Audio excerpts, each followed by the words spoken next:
Olá, abençoado. Olá, abençoada. É um prazer estarmos mais uma vez com você hoje aqui para falarmos de uma coisa que é muito importante, que é o Evangelho da Graça de Deus. O Evangelho que foi deixado pelo apóstolo Paulo, ele recebeu diretamente da boca do ressuscitado, do Cristo ressuscitado. Hoje eu gostaria de estar falando de um assunto que ele é muito interessante. Você é cristão? Você é cristão ou você é evangélico? Você é cristão ou você é evangélico? Qual a diferença de um cristão para o evangélico? Existe uma diferença em questões peculiares entre um cristão e um evangélico. Na realidade, vamos lá, vamos entender isso. No livro de Atos dos Apóstolos, no capítulo 11, a partir do verso 19, vamos ler aqui. E os que foram dispersos pela perseguição que sucedeu por causa de Estevão, caminharam até a Fenícia, Chipre, Antioquia, não anunciando a ninguém a palavra, senão somente aos judeus. Então você vê que existia um povo, mas eles anunciavam a palavra, o evangelho, entre aspas, a um povo, mas eles anunciavam somente aos judeus.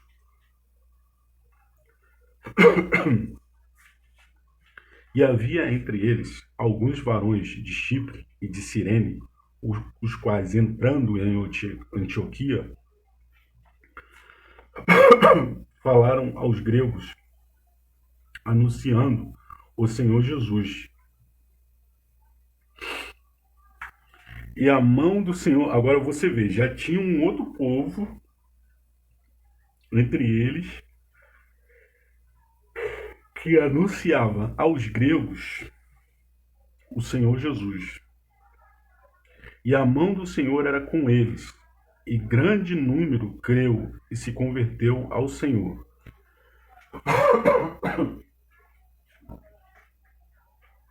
E chegando a fama destas coisas aos ouvidos da igreja que estava em Jerusalém, e quem estava em Jerusalém?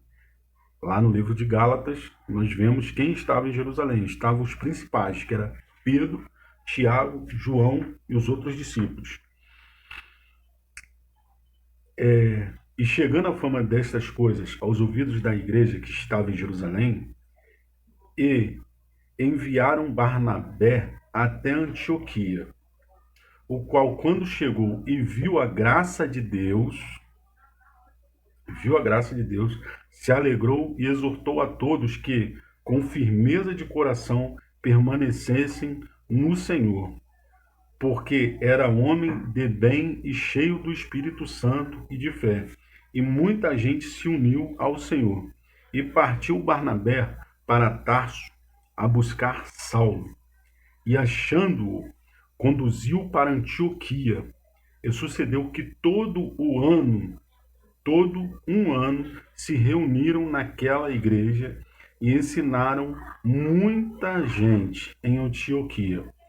Foram os discípulos pela primeira vez chamados cristãos. Naqueles dias, desceram profetas de Jerusalém para Antioquia. Então veja bem, esse é o primeiro ponto. A igreja de Antioquia, ela só passou, foi ali que foi a primeira vez que as pessoas começaram a ser chamadas de cristão. Mas isso só passou a acontecer quando o apóstolo Paulo começou a ensinar aquela igreja. Ali passaram a ser chamados de cristãos. Alguns teólogos famosos que eu já vi falando, eles falam o seguinte, que o termo cristão é um termo pejorativo. Mas eu, particularmente, acredito que não. Por quê? Porque Alguém deve ter perguntado a Paulo assim: Paulo, se alguém perguntar qual é a minha crença, qual é a minha fé, qual é o meu credo, o que eu vou dizer para essa pessoa? Diga que você é cristão. Diga que você é cristão. Ah, eu sou cristão. Então, eu acredito, por enquanto, eu posso até mais tarde desfazer aquilo que eu estou falando agora, mas eu acredito que foi isso que aconteceu, entendeu? Ao contrário do que aconteceu no início do livro de Atos dos Apóstolos, aonde os discípulos de Jesus de Nazaré, eles foram chamados de nazarenos. Paulo é chamado, no capítulo 25 de Atos dos Apóstolos, ele é chamado do principal da seita dos nazarenos. Aí sim eu acredito que seria um termo pejorativo, entendeu? Paulo é chamado de o principal da seita dos nazarenos. Então vamos lá. Em Atos, no capítulo 2, o famoso discurso do apóstolo Pedro, onde ele joga todo o peso e toda a responsabilidade da morte de Cristo em cima do povo, mesmo Jesus tendo alertado ele para que não fizesse isso. Pedro faz isso, entendeu? Jesus anteriormente tinha dito o quê? Eu estou entregando o meu corpo, ninguém toma de mim, eu estou entregando. E Paulo, ali no capítulo 2 de Atos, o Pedro, né, ele faz um discurso totalmente oposto àquilo que Jesus ensinou a ele. Vamos lá, a um trecho desse discurso, um versículo. Varões israelitas, escutai estas palavras. A Jesus Nazareno, varão provado por Deus entre vós, com maravilhas, prodígios e sinais, que Deus por ele fez no meio de vós, como vós mesmos bem sabeis. Entendeu? Então, o que acontece? O que Pedro faz aqui? Pedro, ele sempre invoca a pessoa de Jesus de Nazaré.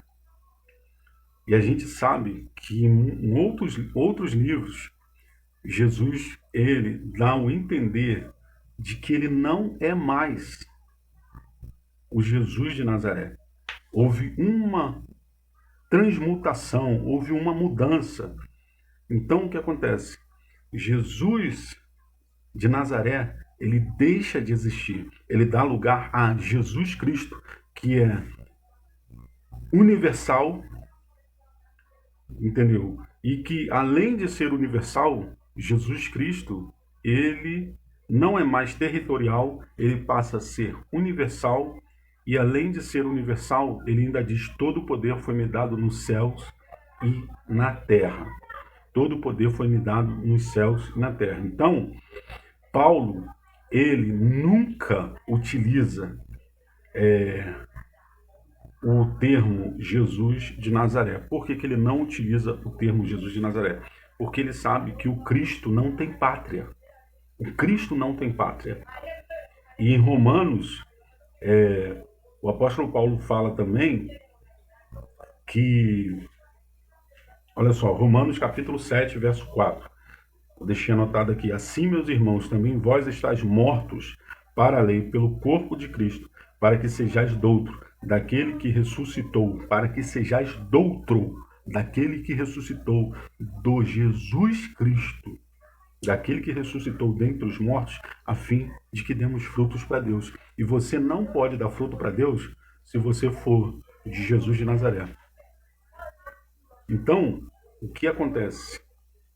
Vamos lá, vamos prosseguir aqui.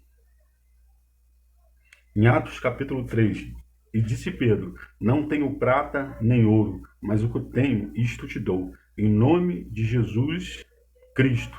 A ele, vírgula, põe: o Nazareno, levanta-te e anda. Aí você vai saber por que surgiu o termo a seita dos nazarenos. Porque Pedro sempre utilizava esse termo Paulo nunca utilizava. Lá no capítulo 11, quando eles estavam em Antioquia, Paulo ficou ensinando um ano a doutrina da graça, que Barnabé, quando ele ficou ensinando um ano a doutrina da graça. Então, o que eles viram? Alguém deve ter perguntado, falado: e aí, Paulo, o que nós somos? Nós somos uma nova criação, abençoado. Nós somos uma nova criação. Nós somos do Cristo ressuscitado.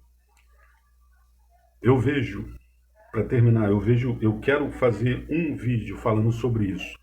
Falando sobre a chave